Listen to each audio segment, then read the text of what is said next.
अरे महारानियों उठ जाओ, सूरज सर पर चढ़ गया है, कब तक सोती रहोगी? उठती नहीं हो? अरे कॉलेज नहीं जाना तुम दोनों को? उठ रहे हैं। दरवाजे पर कौन आया है? अब हमें क्या पता।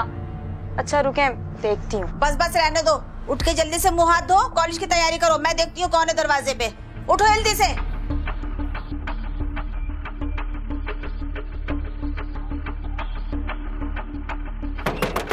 अरे भाई आ रही हूँ। क्या बात है भाई, इस सवेरे सवेरे क्यों आन धमका भाई? खाला, केबल का किराया लेने आया हूँ। वैसे ही तुम पर 4 महीने का किराया चढ़ चुका है।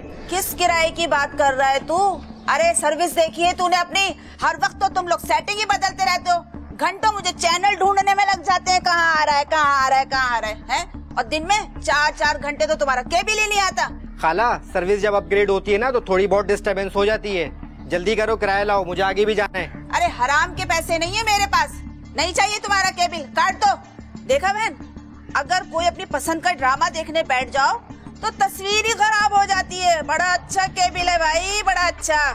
अरे जाओ यहाँ से, काट दो हमारा केबल, चलो। वो तो ठीक है, लेकिन 4 महीने का किराया जो तुम पर चढ़ा हुआ है वो तो देना पड़ेगा, नहीं तो सेठ मेरी तनख्वाह से काट लेगा। वाह भाई वाह। अरे जब हम तेरा केबल ले ही नहीं रहे तो पैसे किस बात के दूं? देखो खाला, अड़ीबाजी नहीं करो, करावत से मेरे पैसे दे दो। चल जा, दफा हो जा, वरना अभी जूती उठा के ना तेरे मारूंगी। चल जा। खाला, ये तुम अच्छा नहीं कर रही हो, इसका अंजाम बहुत बुरा होगा। अरे जा जा, देख लेंगे।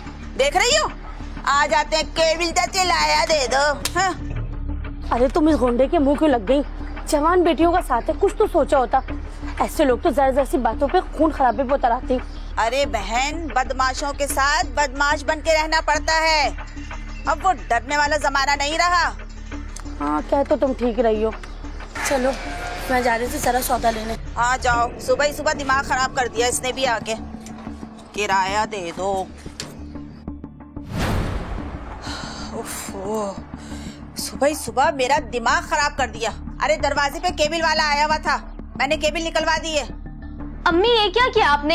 एक ही तफरीह का जरिया था, वो भी खत्म करवा दिया आपने। अब हम टीवी कैसे देखेंगे? अरे भाई, 4 महीने के वो 1200 रुपए मांग रहा था। मेरे पास कोई हराम की कमाई नहीं है, और वैसे भी केबल पर बेहयाई के प्रोग्राम आते हैं। तुम लोग क्या करोगी देख के? मैं नाश्ता बना रही हूँ, नाश्ता करो और फिर कॉलेज जाओ, टाइम हो गया है कॉलेज का।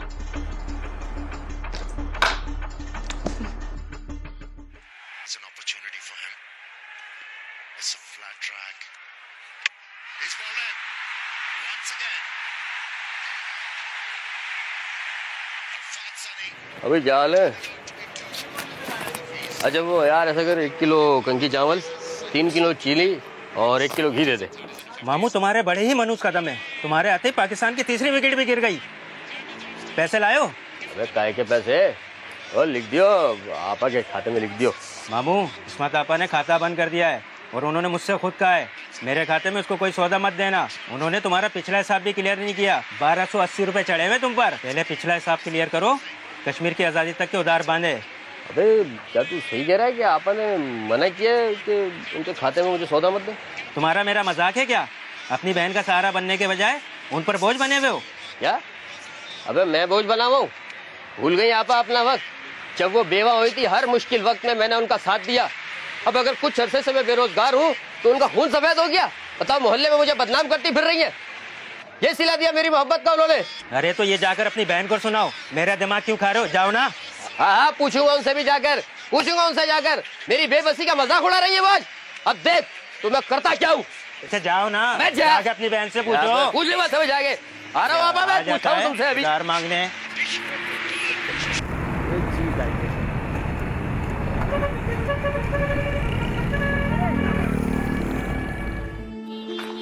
धूप ने पागल कर दिया सबको।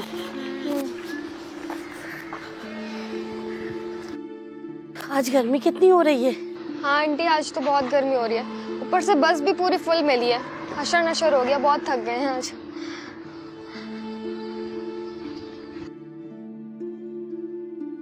ये दरवाजा कैसे खुला हुआ है? अम्मी कहाँ गई हैं?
पहुंचता हूँ। मकतूला की बेटियों के अलावा सारे लोग बाहर चले जाएं, सबके बयानात रिकॉर्ड होंगे।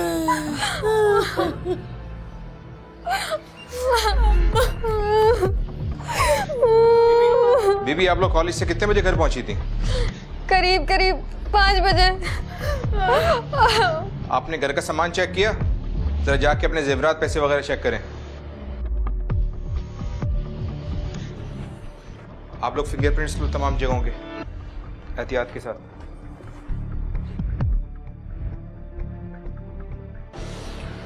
लगता है इसे किसी सख्त चीज से कत्ल किया है।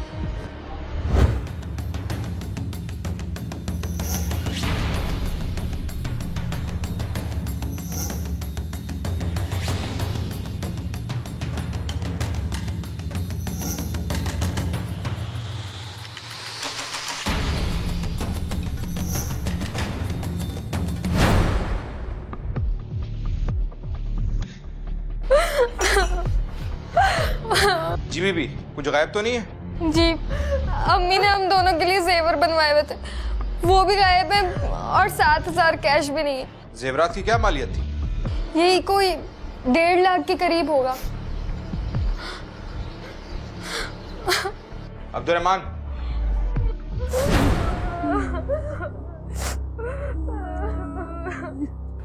बीबी, जब अस्मत आरा घर पर अकेली थी तो आपने किसी अजनबी को आते जाते देखा?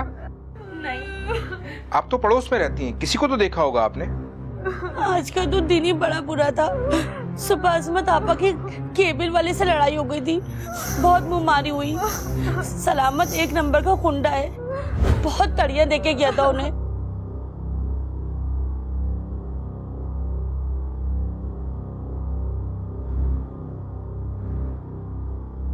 उनके भाई अजीज को देखा था मैंने, वो यही मोहल्ले में रहता है।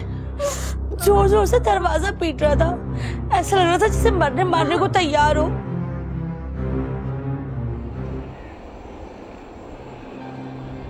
ये तो कोर्ट का लेटर है शरोज। जी मैडम, कोर्ट ने आपको पब्लिक प्रोसिक्यूटर नॉमिनेट किया। इस्मत आरा मर्डर केस। बेचारी सफेदपोश खातून थी, इनके मर्डर के बाद इनकी दोनों बेटियां बेसहारा हो गई। बड़ी बेदर्दी से मारा है इनको। 2 सस्पेक्ट्स हैं अभी तक। जी मैडम, सबसे स्ट्रॉन्ग सस्पेक्ट मकतूला का भाई है, उसको पुलिस ने अपनी हिरासत में ले लिया। ठीक है, मेरी इस केस के आईओ से जरा बात करवाओ।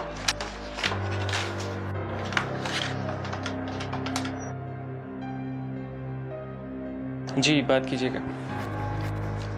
हाँ जी, मामला कबीर एडवोकेट बात कर रही हूँ।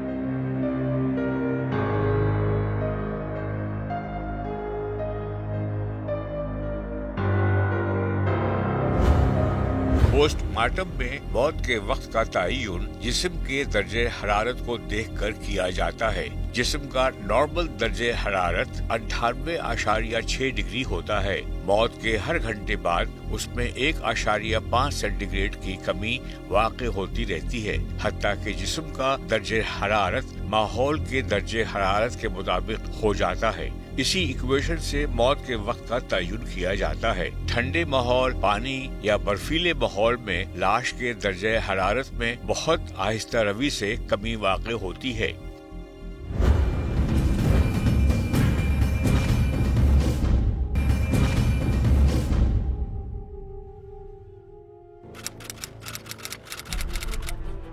योर ऑनर, मकतूला इस्मत आरा के कत्ल के जुर्म में पुलिस को 2 लोगों पर शुबा है। एक शख्स तो उसी मोहल्ले का केबल ऑपरेटर था जिसका कत्ल की सुबह इस्मत आरा के साथ शदीद झगड़ा हुआ था और उसने इस्मत के घर के सामने उसकी गली में उसको शदीद धमकियां दी थी। लेकिन योर ऑनर, इस झगड़े के बावजूद पुलिस को एक गवाह ऐसा मिला जिसने बताया कि केबल ऑपरेटर जावेद इस्मत से झगड़ा करने के बावजूद इस्मत के घर के बाहर खड़ा रहा और वहीं से गली से वापस चला गया। योर ऑनर, इस वारदात का दूसरा स्ट्रॉन्ग सस्पेक्ट मकतूला इस्मत का सगा भाई कटहरे में खड़ा मुल्जिम अजीजुर रहमान है। Thank you sir. Your honour, मेरे क्लाइंट अजीजुर रहमान पर अपनी बहन इस्मत आरा के कत्ल का इल्जाम बेबुनियाद है। ये सच है कि 27 सितंबर की सुबह कत्ल के वक्त मेरा क्लाइंट अपनी बहन के घर गया था, लेकिन उसने मरकजी दरवाजे पर बेल बजाई। जब दरवाजा नहीं खुला तो ये वापस चला गया था। पुलिस का मौक़िफ़ है कि ये डकैती में मर्डर का केस है। पुलिस का दावा है कि घर से 1.5 लाख रुपए की ज्वेलरी और 7,000 रुपए नकद गायब है, लेकिन पुलिस को मेरे क्लाइंट के पास से मुबैना चोरी का माल नहीं मिला। घर के मरकजी दरवाजे के अलावा कहीं भी मेरे क्लाइंट के फिंगरप्रिंट्स नहीं मिले। इससे मेरे क्लाइंट के बयान की तस्दीक होती है कि वो घर के अंदर नहीं गया, घर से बाहर दरवाजे से ही वापस चला गया। योर ऑनर, दूसरी बात यह है कि अगर मेरे क्लाइंट ने कत्ल किया होता तो इसके कपड़ों पर खून लगा होता और जो दूर ही से दिखाई देता है ये मोहल्ले वालों की नजरों से छुप कर कहीं भी नहीं जा सकता था। तीसरी बात यह है कि हर जुर्म का कोई ना कोई महर्रिक होता है, कोई वजह होती है। योर ऑनर, इस्तगासा इस बात का जवाब दे के मेरा क्लाइंट अपनी सगी बहन का कत्ल क्यों करेगा, जबकि हकीकत यह है कि बरसा बरस तक ये अपनी बहन की कफालत करता रहा है और अगर ये पैसे का लालची होता तो इतनी फराख दिली से अपनी बहन पर इतना सब कुछ खर्च नहीं करता। योर ऑनर, मेरे क्लाइंट को नाहक इस केस में मुलवस किया गया है, जबकि ना कोई फॉरेंसिक एविडेंस है और ना ही कोई चश्मदीद गवाह। मेरी अदालत से दरखास्त है कि मेरे क्लाइंट को बाइज्जत बरी किया जाए। योर ऑनर, पुलिस इन्वेस्टिगेशन से ये जाहिर होता है कि वकील साहब के क्लाइंट के पास ये वारदात करने के लिए मालूमात भी थी, मुहरिक भी था और मौका भी था। योर ऑनर, फाजिल वकील साहब का कहना है कि क्योंकि इनके क्लाइंट के फिंगरप्रिंट्स मकतूला के घर के अंदर नहीं पाए गए, इसलिए ये वारदात ये नहीं कर सकता। सर, जिस मुजरिमाना ज़हनियत का मुजाहिरा करते हुए आला कत्ल से अपने फिंगरप्रिंट्स मिटा सकता है तो वो जाए वारदात से अपने मौजूदगी के शवाहिद भी मिटा सकता है और पुलिस को भी यही शक है कि इस मुल्जिम ने भी ऐसा ही किया होगा। योर ऑनर, वकील साहब का कहना है कि पुलिस ने जब इसके घर छापा मारा और इसे अरेस्ट किया तो इसके घर से ना तो लूटा हुआ सामान मिला और ना ही खून आलूद कपड़े।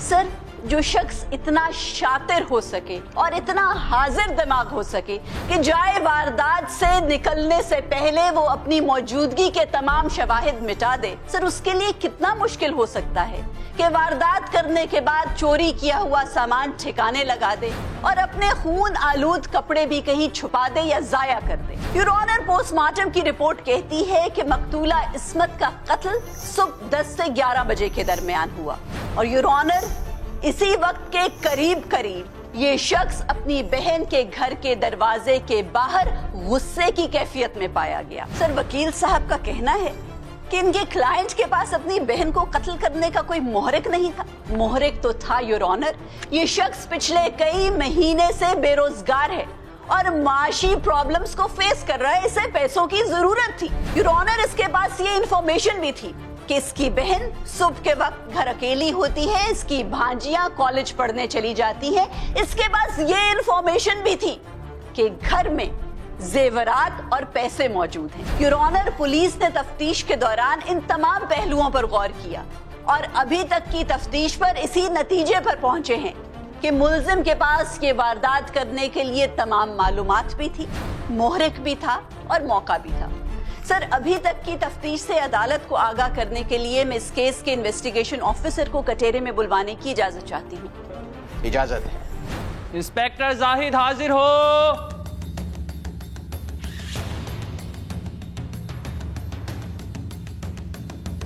इंस्पेक्टर साहब, अब तक की तफ्तीश से अदालत को आगाह करने के लिए आप क्या बताना चाहेंगे? जब हमने मुल्जिम को गिरफ्तार करके तफ्तीश की तो इसने अपना बयान बार बार तब्दील किया। वो अपना एक झूठ छुपाने के लिए 100 झूठ बोल रहा था। तूने थोड़े से पैसे और जेवर के चक्कर में अपनी बेवा बहन को कत्ल कर दिया? नहीं साहब, जैसे चाहे कसम ले ले, मैंने अपनी बहन का कत्ल नहीं किया। हाँ, और मुझे तो पता भी नहीं कि मेरी बहन का कत्ल हो चुका है। पूरे मोहल्ले को पता चल गया और नहीं पता चला तो तुझे नहीं पता चला? तूने अपनी यतीम भांजी को भी ख्याल नहीं किया? साहब, मैं आपसे कह रहा हूँ, मैं अपनी बहन का कत्ल कैसे कर सकता हूँ? मेरा तो आपा के सिवा इस दुनिया में कोई सहारा ही नहीं था और मैंने तो 2 हफ्ते से उनकी शक्ल भी नहीं देखी। साहब, तू इंसान है या दरिंदा? झूठ मत बोल। खतीजा बीबी जो पड़ोस में रहती है उसने मुझे खुद बताया कि तू सुबह 10 बजे अपनी बहन के घर गया था। हाँ, मैं गया था, मगर आपने दरवाजा नहीं खोला, फिर मैं अपने घर वापस चला गया था साहब। तूने कत्ल किया है, तूने सच से बता, तूने वो पैसा और जेवर कहां छुपा के रखा है? योर ऑनर, महल्ले के दुकानदार ने भी इसके खिलाफ गवाही दी। आप हो ना महल्ले के दुकानदार, क्या आज आपने अजीज को आते आते यहाँ देखा था? बात यह है कि अजीज मेरी दुकान पर आया था और कह रहा था कि इस्मत आपा के अकाउंट में मेरे को राशन दे दो। मैंने मना कर दिया क्योंकि इस्मत आपा ने सख्ती से मना किया था कि अजीज आए इसको मेरे खाते में एक टॉफी भी मत देना। अजीज ये सुनकर गुस्से में आग बगोला हो गया और गुस्से में इस्मत आपा के घर की तरफ चल दिया। कत्ल अम्द की सजा पाकिस्तान पीनल कोड के सेक्शन 302 में मुतय्यन की गई है, जिसके तहत कत्ल के मुर्तकिब को कसास के तौर पर सजाए मौत हो सकती है, या सेक्शन 304 का इतलाक न होता हो तो मौत या उम्र कैद की सजा बतौर ताजीर दी जाएगी, या फिर कसास का इतलाक न होता हो तो कैद सख्त की सजा मिलेगी, जिसकी मुद्दत 25 साल पर मुहित हो सकती है।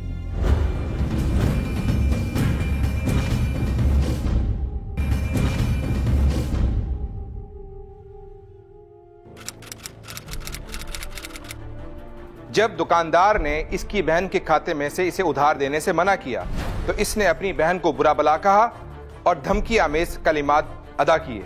27 सितंबर की सुबह 10 और 11 बजे के दरमियान ये मकतूला के घर के बाहर 2 दफा देखा गया। दूसरी दफा इसने कपड़े तब्दील किए हुए थे। हमें शक है कि कत्ल करने के बाद इस शख्स ने खून आलूद कमीज कहीं छुपा दी थी। इंस्पेक्टर साहब, क्या आपको मेरे क्लाइंट के घर से खून आलूद कमीज मिली या फिर कोई चोरी का माल वहां से आपको बरामद हुआ?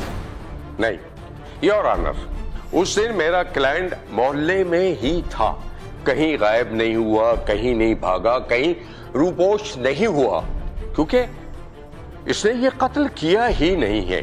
और रह जाती बात इसके शर्ट चेंज करने की, तो लोड शेडिंग की वजह से इसने वो शर्ट उतार दी और बनियान में बर्फ लेने बाहर मोहल्ले में चला गया।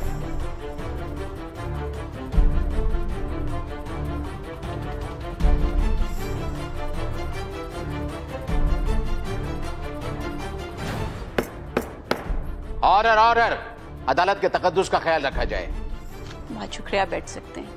योर ऑनर, मैं अपनी अगली गवाह मकतूला इस्मत की बेटी गजाला को कचहरे में बुलवाने की इजाजत चाहती। इजाजत है। गजाला, आप अदालत को बताएंगी कि क्या आपकी वालिदा और आपके मामू में कोई लड़ाई झगड़ा था, कशीदगी थी?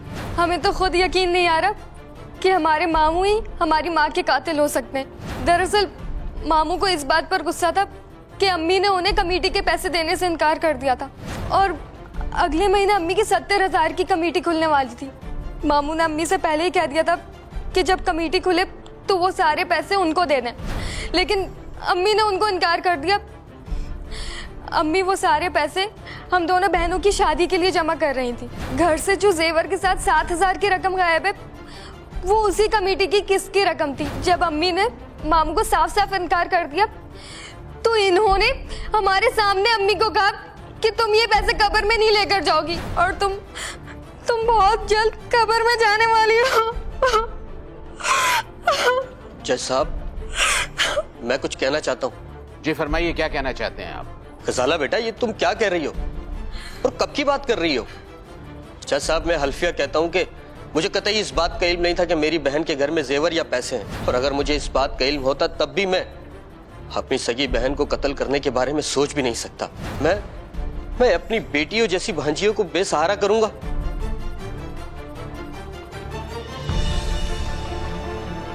यह अदालत मुल्जिम अजीजुर रहमान को 7 दिन की जिस्मानी रिमांड पर पुलिस के हवाले करने का हुक्म देती है और इसके साथ साथ इस्तगासा को भी इस बात का हुक्म दिया जाता है कि उस केस के मुतालिक ठोस शवाहिद इकट्ठे करे और उनकी तमाम तर रिपोर्ट नेक्स्ट हियरिंग में अदालत में पेश करे।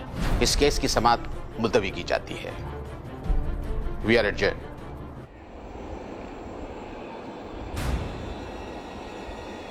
मैडम, आप इस्मत आरा मर्डर केस में किस नतीजे तक पहुंची? देखो शहरोज, इस केस में जो सबसे इम्पोर्टेंट चीज़ है ना, वो मकतूला का टाइम ऑफ डेथ है। पोस्टमार्टम की रिपोर्ट के मुताबिक मकतूला सुबह 10 से 11 बजे कत्ल हुई हैं और इस हवाले से अगर कोई इम्पोर्टेंट हमें क्लूज मिल सकते हैं तो वो मोहल्ले वालों से ही मिल सकते हैं, क्योंकि उस वक्त वो वैसे घर पे अकेली थी, बच्चियां कॉलेज जा चुकी थी। अब मैं ये सारे बयानात पढ़ रही थी, मुझे लग रहा है पुलिस ने बहुत से सवालात नहीं पूछे हैं गवाहों से, बहुत से इम्पोर्टेंट डिटेल्स मिसिंग हैं। इसमें जो मुझे एक इम्पॉर्टेंट गवाह लग रही है वो खदीजा बीबी हैं। मेरे ख्याल में मकतूला की बहुत अच्छी दोस्त भी हैं और पड़ोसन भी हैं। ये खदीजा बीबी से मैं दोबारा मिलना चाहूँगी। हो सकता है खदीजा ने इस्मत और अजीज़ के झगड़े की उस रोज़ आवाज़ें सुनी हो, या हो सकता है इस्मत खदीजा से शेयर करती हो कि बहन भाई का रिलेशनशिप कितना ख़राब हो चुका था, कोई दुश्मनी थी या नहीं। पुलिस ने बहुत सी बातें नहीं पूछी हैं। ऐसा करते हैं कि एक काम आप करें, उस मोहल्ले में वो ग्रोसरी वाला नहीं था, जनरल स्टोर वाला, हाँ, उससे भी जाके दोबारा मिलो और उससे एग्जैक्ट पूछो कि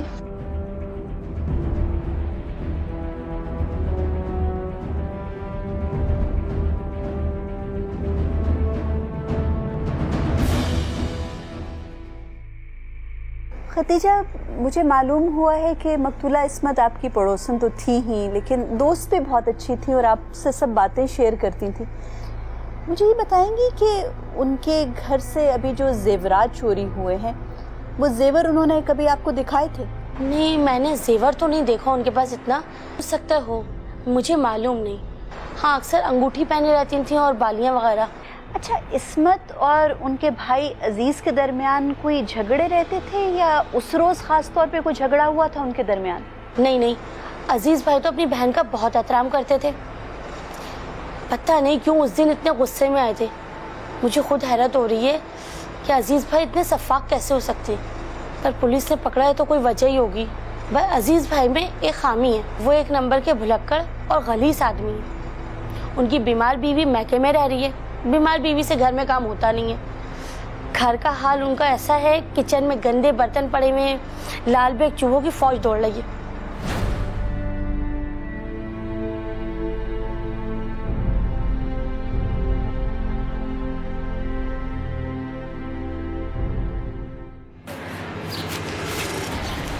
अस्सलाम वालेकुम भाई। वालेकुम अस्सलाम। आपका नाम? जाहिर। ये दुकान आपकी है? जी जी जी।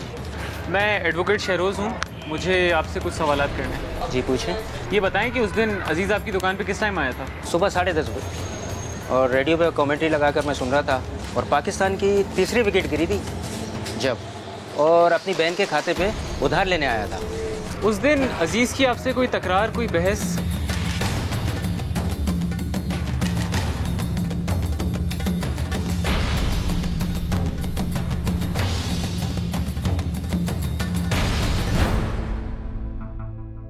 बेटा, बहुत अफसोस हुआ है मुझे। आप लोग ठीक हो, खैरियत से हो?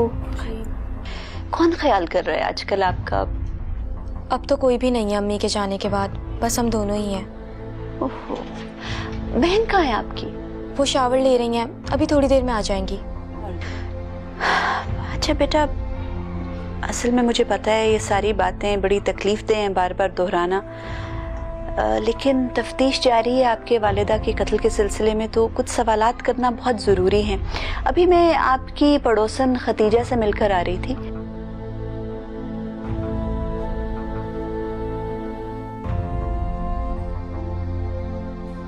जी, हम मिलकर ही गए थे, वो घर में काम ही कर रही थी। वालेकुम सलाम बेटा, कैसी हैं आप? जी मैं ठीक। सुबह से बेटा ऑफिस से निकले हुए हैं, बहुत काम किए। एक प्याली चाय बना देंगे आप? जी मैं भूल गई थी, अभी लेकर आती हूँ। यहाँ आ जाएं आप। बेटा फिर भी एक तो मुझे याद करके बताएं, उस दिन 27 सितंबर को आप कॉलेज कितने बजे गई थी? जी 9 बजे चले गए थे। अच्छा बेटा, आपकी वालिदा का किसी से कोई लड़ाई झगड़ा, कोई दुश्मनी किसी और के साथ, आपके मामू के अलावा किसी से कोई तलखी थी उनकी? जी नहीं, हमारा किसी से कोई झगड़ा नहीं है।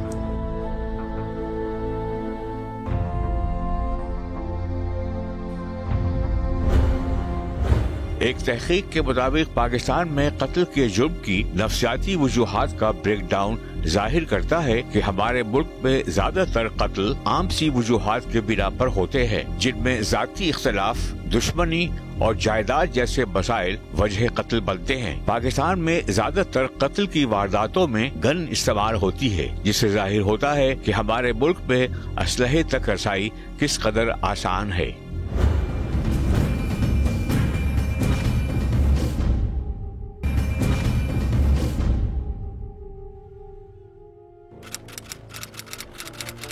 योर ऑनर, रिमांड के दौरान तफ्तीश में पुलिस को लगा कि मुल्जिम अजीज बदस्तूर गलत बयानी से काम ले रहा है। सर, क्योंकि मुल्जिम के खिलाफ हतमी शवाहिद इकट्ठे करना इस्तखासा की जिम्मेदारी थी, तो इसी जुस्तजू में पुलिस और इस्तखासा ने एक मर्तबा फिर रुख किया मकतूला के मोहल्ले का। हमने पूछगछ का आगाज किया मकतूला की दोस्त और पड़ोसन खतीजा बीबी से। इन्होंने पहले भी पुलिस के साथ ताउन किया था और बहुत से अहम सवालात के जवाब दिए थे। हमने नए सिरे से खतीजा बीबी से सवालात करने शुरू किए, ये सोचते हुए कि हो सकता है तफ्तीश के दौरान कुछ पहलू नजरअंदाज हो गए हों और हमें कुछ नए शवाहिद मिल सके। खतीजा बीबी से मुलाकात में उन्होंने कुछ नई बातों का इंकिशाफ किया।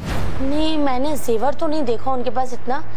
हाँ, अक्सर अंगूठी पहने रहती थी और बालियां वगैरह। उनकी बेटियों के मुताबिक तो उनके घर से 1.5 लाख रुपए का जेवर चोरी हुआ है। अगर बेटियां कह रही हैं तो सही कह रही होंगी। मेरे इल्म में नहीं है कि इतना जेवर घर पे था। मैं तो बस इतना जानती हूँ, वो मेरी बहनोई की दुकान से किस्तों पे जेवर बनवा रही थी। बेटियों की शादियां भी तो करनी थी। लड़कियां तो मासूम होती हैं, पर आजकल का माहौल देखा है आपने। अभी पिछले दिनों की बात है, 2 लड़के उनके घर में कूद गए। वो तो मोहल्ले वालों ने देख लिया, पता नहीं क्या से क्या हो जाता। इस्मत आपा का तो रो रो के बुरा असर था। फिर जवान लड़कियों का साथ है। खदीजा बेगम ने जेवरात के हवाले से हैरानी जाहिर की थी कि इन 1.5 लाख रुपए के जेवरात के बारे में उन्हें बिल्कुल इल्म नहीं था। इसके अलावा खदीजा बेगम ने हमें ये भी बताया था कि ट्यूशन सेंटर में 2 लड़कों से इन दोनों बहनों की मुलाकात हुई, जो इन दोनों बच्चियों के पीछे पड़ गए थे और एक मर्तबा रात के अंधेरे में दीवार फलांगकर इनके घर दाखिल होने की भी कोशिश की थी। इन लड़कों के हवाले से हमें कुछ तशवीश हुई और इन तमाम बातों की तस्दीक करना मकतूला की बेटियों से बहुत जरूरी हो गया था। लिहाजा हमने रुख किया मकतूला के घर का। कुछ रोज कबल 2 लड़के आपके घर की दीवार फलांग कर दाखिल होने की कोशिश की उन्होंने, ये क्या मामला है? नहीं, ऐसी तो कोई बात नहीं है जी। वो तो अपनी बॉल लेने आए थे। क्रिकेट खेलते वक्त अक्सर आ जाती है घर में, तो इसलिए। 23 सितंबर को आप कॉलेज कितने बजे गई थी? 8 बजे तक तकरीबन, यही टाइम था जी। 9 बजे चले गए थे। वो मैं पुलिस की रिपोर्ट में पढ़ रही थी, तो जेवरात की मालियत तो उसमें लिखी हुई है कि 1.5 लाख के जेवर थे, लेकिन कोई तफसील नहीं है। क्या कुछ चोरी हुआ था बेटा? बस एक ही सेट था अम्मी का, काफी पुराना, बस और तो कुछ नहीं था जी। 1.5 लाख का सोना होता ही कितना है? 2 झुमके थे और शायद 2 चूड़ियाँ। योर ऑनर, नाहीद और गजाला से पूछगछ करने के बाद ये बात साबित हो गई कि दोनों के बयानात में तजाद था। एक ही किस्म के सवालात के दोनों अलग अलग जवाब दे रही थी। योर ऑनर, इसी शक की बिना पर पुलिस ने उन दोनों को हिरासत में लिया और पुलिस के सामने उन्होंने इकरारे जुर्म भी कर लिया। इस जुर्म का असली मोहरिक क्या था? मैं चाहूंगी कि दोनों बहनें अदालत के सामने आकर वो मुहरकात भी बताएं और अपना इकबाल जुर्म भी करें। मुल्जिमा नाहीद और मुल्जिमा गजाला को पेश किया जाए।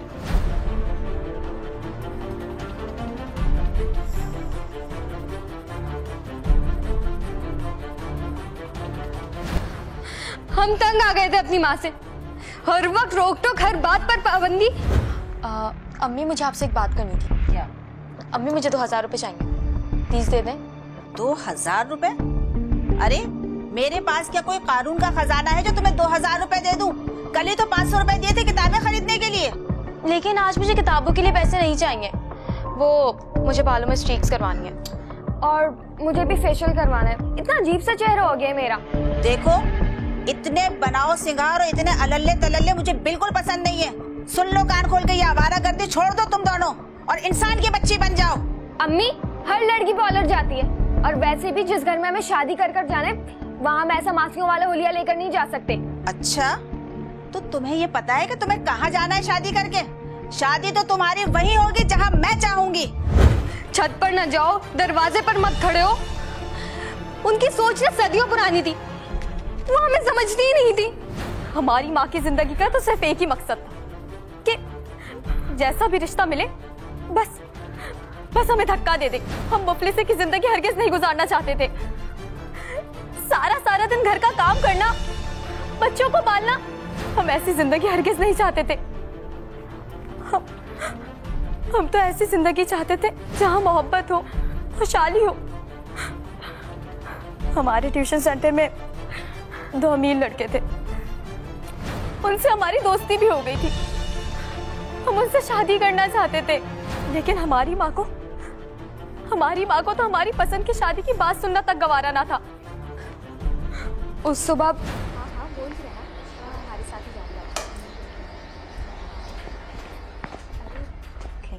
इधर आ, किससे बातें कर रही है? बदतमीज, किससे बातें कर रही है तू? अम्मी किसी से नहीं। झूठ बोलती है। अम्मी ये क्या हरकत है? अब हम कोई बच्चे नहीं रहे जो आप इस तरह से हाथ उठाएंगे हम पे। बदतमीज, तू माँ से जबान चला रही है। तेरी जबान काट के हाथ में रख दूंगी। तुम दोनों को जरा भी अपनी बेवा माँ का ख्याल नहीं आया। तुम दोनों बहनों ने यार पाल रखे हैं। आज से तुम दोनों का कॉलेज जाना बंद। तुम दोनों पे ही जैसे जवानी अनोखी आई है। अरे तुम जैसी लड़कियों को तो मट्टी का तेल चढ़ा के आग लगा देनी चाहिए। अम्मी बस बहुत हो गया। सलमान बहुत अच्छा लड़का है। आपको सिर्फ यही मसला है ना कि मैंने उसे खुद पसंद कर लिया। अरे इतने अमीर बाप का बेटा है वो, इतनी बड़ी तो गाड़ी है उसकी, इतना बड़ा घर है। आप क्यों नहीं समझती? ऐसा रिश्ता तो किस्मत वालों को मिलता है अम्मी। अरे बीबी, ऐसे लड़के लड़कियों की इज्जत से खेलना जानते हैं, उन्हें अपने घर की इज्जत नहीं बनाते। मैंने तुम दोनों का रिश्ता तय कर दिया है और अगले जुमे में तुम्हारी शादी करवा दूंगी। अम्मी बस, मैं सिर्फ कमाल से शादी करूंगी, मैंने कह दिया। अरे माँ से जबान चलाती है तू। कान खोल कर सुन लो, जहाँ मैंने तुम दोनों का रिश्ता किया है, तुम लोगों की शादी वही होगी। जाओ अपने कमरे में, चली जाओ यहाँ से। और आज से तुम दोनों का घर से बाहर निकलना बंद। या तो इस घर से तुम्हारी डोली उठेगी या फिर जनाजा। जब अम्मी ने हमारे मुकद्दर का फैसला हमें सुनाया तो हमसे बर्दाश्त नहीं हुआ। बहुत सुन ली तुम्हारी फिल्मी बकवास। तुमने कहा था नहीं यार डोली उठेगी ये जनाजा। अरे क्या कर रही हो तुम दोनों? कर क्या रही हो?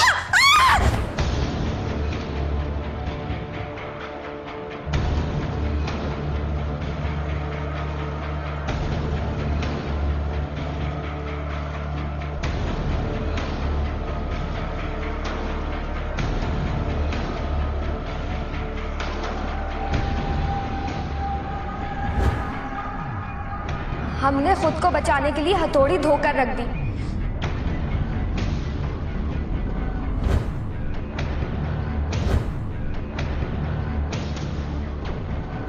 और अलमारी की दराज़ें खोलकर सारे कपड़े वगैरह फैला दिए ताकि ये डकैती में कत्ल का केस बन जाए। उसके बाद हम कॉलेज चले गए और वहां से लाइब्रेरी।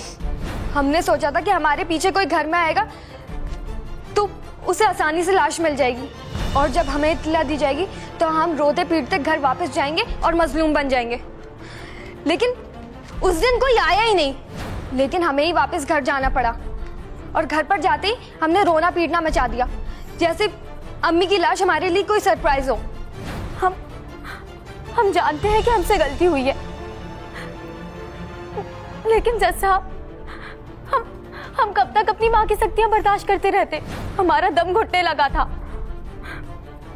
इसलिए जो हमें उस वक्त समझ में आया हमने कर दिया।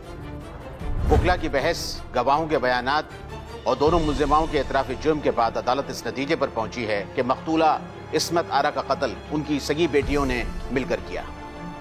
लिहाजा यह अदालत मुल्जिमा गजाला और मुल्जिमा नाहिद को 25-25 साल कैद बमुशक्कत की सजा का हुक्म सुनाती है, जबकि मुल्जिम अजीजुर रहमान को इस केस से बाइज्जत बरी किया जाता है। The case is disposed of.